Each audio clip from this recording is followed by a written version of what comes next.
आज हम एक ऐसे टॉपिक पर वीडियो बनाने जा रहे हैं जो बहुत ही विवाद का विषय बना रहता है। और आज हम वो टॉपिक है इजराइल कैसे बना। इजराइल के क्रिएशन के बारे में आज हम इस वीडियो में चर्चा करने जा रहे हैं। ये बहुत ही इंटरेस्टिंग रहने वाला है। एंड आपको अगर इजराइल की इतिहास में अगर रुचि है तो आप इस वीडियो को देख सकते हैं। चलो स्टार्ट करते हैं वीडियो। ये आज का इजराइल है। इसमें अभी 73.9 जीव्स रहते हैं। एंड जो इजराइल की जो मिलिट्री रैंकिंग है वो 15 नंबर है वर्ल्ड में। तो ये कहानी दोस्तों स्टार्ट होती है हज़रत अब्राहिम जिसको क्रिश्चियन, यहूदी एंड मुस्लिम तीनों ही इनको भगवान का दूत मानते हैं। तो उसके बाद इनके परपोते थे जुड़ा ने जो यहूदी की सबसे पुरानी ट्राइब्स हैं उसको फाउंड किया। आगे क्या होता है, जो ये फ़िलिस्तीन वाला एरिया है, फ़िलिस्तीन वाला जो एरिया है यहाँ पर बहुत सारी लड़ाइयाँ हुई हैं, बहुत सारे क्रूसेड हुए हैं। तो लेकिन होता क्या है, एक मुख्य सिविल वार होता है। वो कब होता है, जो यहाँ के जो किंग सोलोमन थे, किंग सोलोमन के मरने के बाद एक सिविल वार होता है। और जो उनका जो राज्य था, उनका जो राज्य 2 पार्ट्स में डिवाइड हो जाता है। और जो किंग सोलोमन की डेथ कब होती है 931 BC में। तो जो उनका जो राज्य था और नॉर्थन पार्ट था वो इजराइल, एंड जो साउथर्न पार्ट था उसको जुड़ा कहा जाने लगा।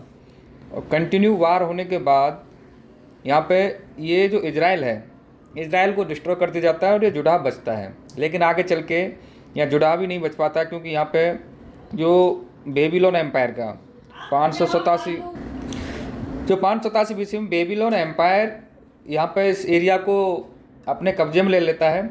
और वो यहाँ पे अपने जो उसकी पावर है और अपने जो शासन है उसको खोना नहीं चाहता, इसलिए यहाँ पे बहुत सारी लड़ाइयाँ होती हैं। उसके बाद क्या होता है, जो यहाँ पे इनका जो होली टेम्पल था जिसको किंग सोलोमन ने बनवाया था, उस होली टेम्पल को भी इन्होंने नहीं बख्शा, इसको भी तहस नहस कर दिया गया। इसके बाद क्या होता है, जो बेबीलोन एम्पायर का जो पकड़ ढीली होती है, उसके बाद आते हैं यहाँ पे रोमन एम्पायर के कौन आता है यहाँ पे, रोमन एम्पायर के जो जनरल पोम्पे होते हैं वो आते हैं। स्टार्टिंग में ये बहुत अच्छे से शासन करते हैं, वहाँ के लोकल राजाओं से मिलते हैं और वहाँ पे टैक्स वगैरह कोई इम्पोज नहीं करते हैं। लेकिन कुछ टाइम के बाद शासन चलाने के लिए इनको पैसों की ज़रूरत पड़ती है और ये टैक्स इम्पोज कर देते हैं। टैक्स इम्पोज जैसे ही करते हैं यहाँ पे, जैसे ही टैक्स इम्पोज करते हैं यहाँ पे लड़ाइयाँ स्टार्ट होने लगती हैं। तो लड़ाई जैसे स्टार्ट होती है यहाँ पे बहुत सारा खून खराबा होता है। तो इसको क्या बोलते हैं, और इसको फर्स्ट ज्यूस रिवोल्ट कहते हैं। क्योंकि पोम्पे ने जब तक अच्छे से शासन किया, जब तक इन लोगों को जो फ़िलिस्तीन वाला एरिया है इसको कोई इशू नहीं था। लेकिन जब इन्होंने वहाँ पर टैक्स लगाया तो यहाँ पे उन्होंने विद्रोह कर दिया, तो इसको क्या कहा जाने लगा, फर्स्ट ज्यूस रिवोल्ट कहा जाने लगा। तो जो पोम्पे थे, जो रोमन थे, इन्होंने स्टार्टिंग में ठीक है इन्होंने विद्रोह को सहन किया, लेकिन बाद में इनके मन में बदले की भावना थी। तो ये एक अच्छे मौके की तलाश में थे। तो क्या होता है कि जो ज्यूस का एक फेस्टिवल होता है पास ओवर, इसमें ये सब लोग बिजी थे। और इस मौके का फ़ायदा उठा के रोमन्स ने इनकी सप्लाई, खाने की सप्लाई, वाटर सप्लाई सारा रोक दिया और इन पे अचानक से अटैक किया और इनके साथ बहुत ही गंदा दुर्व्यवहार करने लगे। और जो यहाँ पे इनका जो सेकंड होली टेम्पल था उसको भी तहस नहस कर दिया गया। रोमन ने इसको भी नहीं बख्शा, इस टेम्पल को भी नहीं बख्शा। लेकिन इसकी एक दीवार बची जिसको आज दुनिया वेस्टर्न वॉल के नाम से जानती है। ये एक दीवार बची हुई है जो आज भी है। और जो यहूदियों के साथ वहाँ पर क्या कर रहे थे लोग, उनको हथकड़ियों में, बेड़ियों में जकड़ लिया और उनको स्लेव बनाकर बेचा जाने लगा। उनको साथ बहुत ही दुर्दशा उनकी की जाने लगी, खाना पीना उनका बंद कर दिया, बच्चों को माँ बाप से अलग कर दिया और उनको दास बना के बेचे जाने लगा।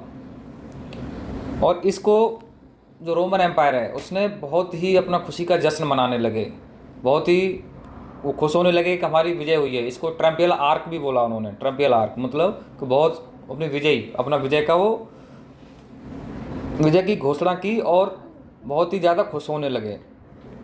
इससे यहूदी बहुत सताए जाने के बाद यहूदियों ने अंत में, उनके पास बेचारों के पास कोई ऑप्शन नहीं था, तो उन्होंने इसको एरिया को, फ़िलिस्तीन वाले एरिया को छोड़ने का ही फैसला लिया और वो जो आसपास के देशों में निकलने लगे। और वो आसपास के जो देश थे, जो आज के जो रसिया, फ्रांस, पोलैंड, जर्मनी और इन देशों में जाके उन्होंने शरण ली। पहले तो ये देश ये स्ट्रक्चर नहीं था, लेकिन आज के टाइम में ये सब देश अभी बने हुए हैं। तो वहाँ जाके इन्होंने शरण ली और बहुत अच्छे से अपनी ज़िंदगी गुजर बसर कर रहे थे।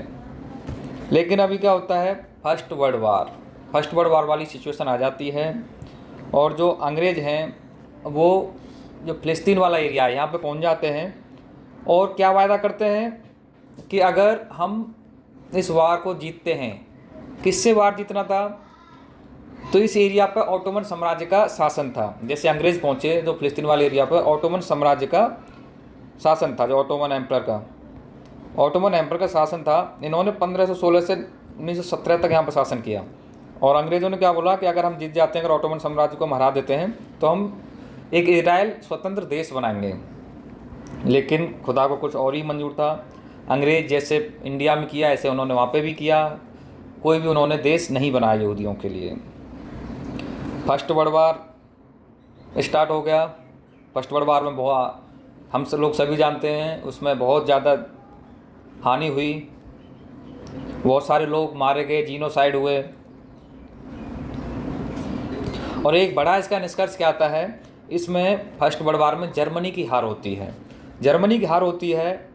जर्मनी स्ट्रॉन्ग तो था, लेकिन जर्मनी की हार हो जाती है क्योंकि उसने सारे फ्रंट पर जर्मनी लड़ाई लड़ रहा था और इसमें जर्मनी की हार होती है और उसमें वारसाई की संधि होती है और ये बहुत ही डेरोगेटरी संधि होती है जर्मनी के लिए। और इसमें जर्मनी ने अभी 2010 तक कुछ ऐसा है, लगभग अपना जो संधि हुई थी उसका भी पैसा चुकाया है। तो इसके बाद अभी क्या होता है, जो यहूदी 2000 साल से लगभग बाहर के देशों में रह रहे थे, अब यहूदियों को इसमें जिम्मेदार ठहराया जाने लगा, स्पेशली जर्मनी में। तो ये फर्स्ट वर्ल्ड वार के बाद ही जर्मनी में ये एक मेंटलिटी लोगों की बनने लगी कि जो हम युद्ध हारे हैं, स्पेशली जो नाजी पार्टी थी और जो हिटलर था, उन्होंने लोगों को उकसाया यहूदियों के खिलाफ कि जो फर्स्ट वर्ल्ड वार हम हारे हैं इसमें यहूदियों का बहुत बड़ा योगदान है, ये इन्फीरियर हैं, ये आर्यन नहीं है, ये स्ट्रॉन्ग नहीं है। तो 1933 में हिटलर सत्ता में आ जाता है। हिटलर के आने के बाद, ऑलरेडी वर्ल्ड वार फर्स्ट के बाद यहूदियों पर अत्याचार बढ़ रहे थे, लेकिन हिटलर के आने के बाद ये 10 गुने हो गए।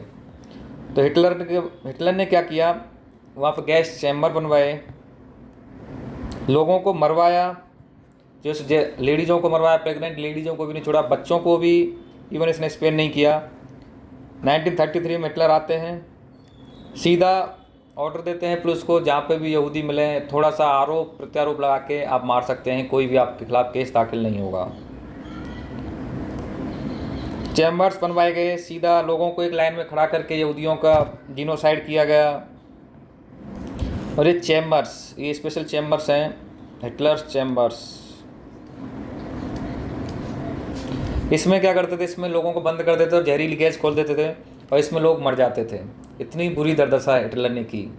और कंसंट्रेशन कैंप भी बनवाए, उसमें जो नई मेडिसिन वगैरह होती है, कुछ होता था तो उसमें से प्रयोग किए जाते थे। तो हिटलर ने यहूदियों का बहुत बुरा हाल किया, यहूदियों ने बहुत ज़्यादा रिलीजियस परसिक्यूशन झेला है। इसके बाद अभी इनके पास कोई ज़्यादा ऑप्शन बचा नहीं था। ये हिटलर का आप देख सकते हो, गैस चैम्बर हिटलर ऑर्डर दे रहा है। तो ये, और इसमें इसमें देख सकते हो ट्रेन के अंदर लोगों को हिटलर ने, जो लोग अपने आप को सक्षम समझते थे कि हम बच सकते हैं, तो उसने हिटलर ने क्या किया, पुलिस को ऑर्डर दिया कि इनको ज़बरदस्ती ट्रेन में लोड किया जाए। ट्रेन कहाँ जाती थी, जहाँ चैम्बर बनाए होते थे वहाँ पे इनको बंद कर दिया जाता था और एक साथ में ये खोल दिए जाते थे, गैस खोल दी जाती थी और लोग एक साथ में मर जाते थे।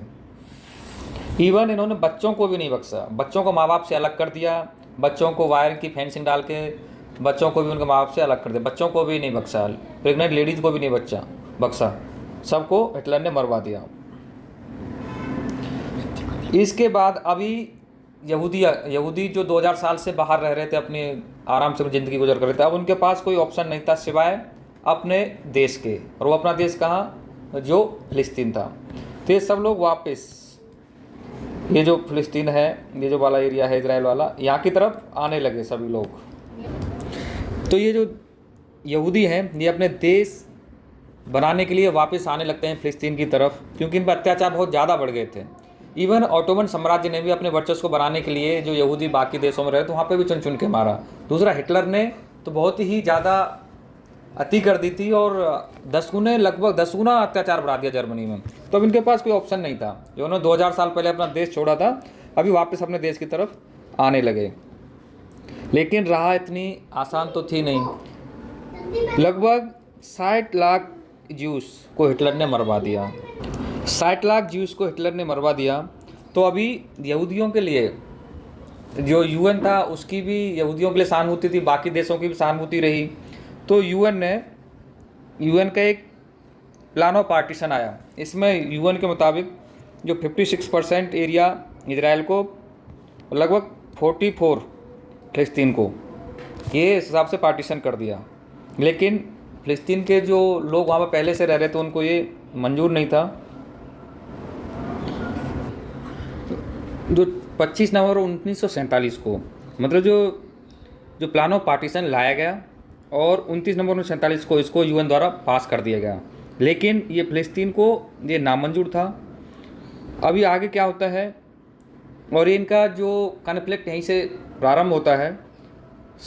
आगे चल के क्या होता है, ये एक्चुअली जो फ़िलिस्तीन वाला एरिया था इस पर ब्रिटिश का अधिकार था। लेकिन सेकेंड वर्ल्ड वार के बाद सारी कॉलोनी आज़ाद की जा रही थी, तो ये भी फ़िलिस्तीन भी उसी का पार्ट था। 14 मई 1948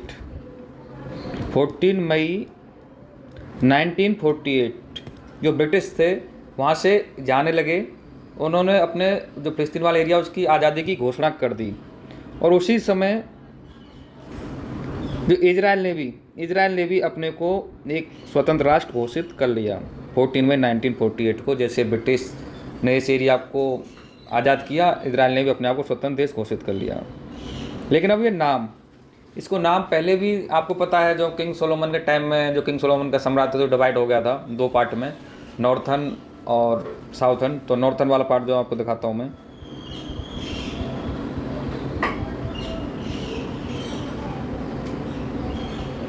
ये नॉर्थन वाला था इजराइल और साउथन वाला था जुदा। तो अभी क्या हुआ, इसी का रेफरेंस लेके और डेविड बेन गुरियन, ये इजराइल के पहले प्राइम मिनिस्टर बने। इन्होंने इस एरिया को इजराइल कह के पुकारा। तो इजराइल देश यहाँ पे बन चुका है, इजराइल देश बन गया। लेकिन आप पहले से इसके इतिहास के बारे में जानते हो, इजराइल की ज़िंदगी इतनी, जो यहूदी हैं इनकी इतनी आसान ज़िंदगी रहने वाली नहीं थी। तो आगे क्या होता है, अरब फ़िलिस्तीन वार होता है और ये 5 जून से 10 जून 1967 तक चलता है। 6 डे वार भी बोलते हैं इसको। इसमें क्या होता है, जो 6 डे वार कब से स्टार्ट हो रहा है, 5 जून से, और 10 जून तक चलता है। इसमें क्या होता है, इजराइल ने जो मिस्र की 90% जो एयरफोर्स थी उसको तबाह कर दिया, 90% को। और उसके जो एरिया, किस एरिया पर कब्जा कर लिया, सिनाई पेनिनसुला, ये जो Gaza strip and eastern bank of Suez, eastern part Suez canal है उस पर अपना कब्जा कर लिया। और जॉर्डन एंड इजिप्ट ने 7 जून को जो एग्रीमेंट है उसको साइन कर दिया, 7 जून को कर दिया। लेकिन अभी सीरिया बोला ये लोग कमज़ोर हैं, लेकिन मैं बहुत शक्तिशाली हूँ, मैं अभी सरेंडर नहीं करने वाला, मैं लड़ाई लड़ूंगा। तो सीरिया लड़ाई लड़ता है और क्या होता है, सीरिया से लड़ाई होती है और एक ही दिन लड़ाई होती है। 9 जून को अटैक होता है सीरिया पर, 9 जून को, 9 जून 1967। और एक लड़ाई सुबह से शाम तक चलती है। और इसमें जो सीरिया का गोलन हाइट्स है, यहाँ पर जो गोलन हाइट्स है ये सीरिया है, इस एरिया को इजराइल कब्जा कर लेता है। ये कब्जा जैसे ही होता है 10 जून को सीरिया भी सरेंडर कर देता है और जो 6 डे वार है ये ख़त्म हो जाता है। मैं आपको एक लोकेशन दिखा देता हूँ। ये गोलन हाइट्स है, ये गाज़ा स्ट्रिप है। जो यहाँ से जो अभी हमास जो है यहाँ पे, ये हमास यहाँ से अटैक करता है, ये गोलन हाइट्स से। ये सिनाई पेनिनसुला है, ये स्वेज नहर है, ये मिस्र है, ये जॉर्डन है, ये सीरिया है और ये इजराइल है। ये वेस्ट बैंक है, यहाँ पे वेस्ट बैंक। अभी वेस्ट बैंक को ABC 3 पार्ट में डिवाइड किया हुआ है। एक पार्ट पे इजराइल का हिस्सा है, एक पार्ट पे जो फिलिस्तीन है उसको दिया हुआ है, एक पार्ट पे दोनों कॉमन शासन करते हैं। ये इजराइल आजकल ये गोलन हाइट्स की स्थिति है और हमास यहाँ से अटैक करता रहता है। हमास इधर से हमास जो गाज़ा पट्टी है, ये गाज़ा पट्टी है, ये यहाँ से हमास अटैक करता रहता है, यहीं से बम वगैरह या मिसाइल वगैरह अटैक करता रहता है। तो अभी इसका जो कंक्लूजन क्या निकला, गोलन हाइट्स पर अधिकार हो गया, सीरिया से गोलन हाइट्स ले लिया, एंड मिस्र का सिनाई पेनिनसुला, स्वेज कैनाल, इस पर अटैक उसको अपने कब्जे में ले लिया। सबको इजराइल ने 6 डे वार में इनको सरेंडर करा दिया, अपने पड़ोसी देश जो मुस्लिम देश थे। इसमें अब क्या किसको कितनी कैजुअलिटी होती हैं? 11,000 कैजुअलिटी। 11,000 कैजुअलिटी इजिप्ट को होती हैं, 6,000 कैजुअलिटी जॉर्डन को होती हैं,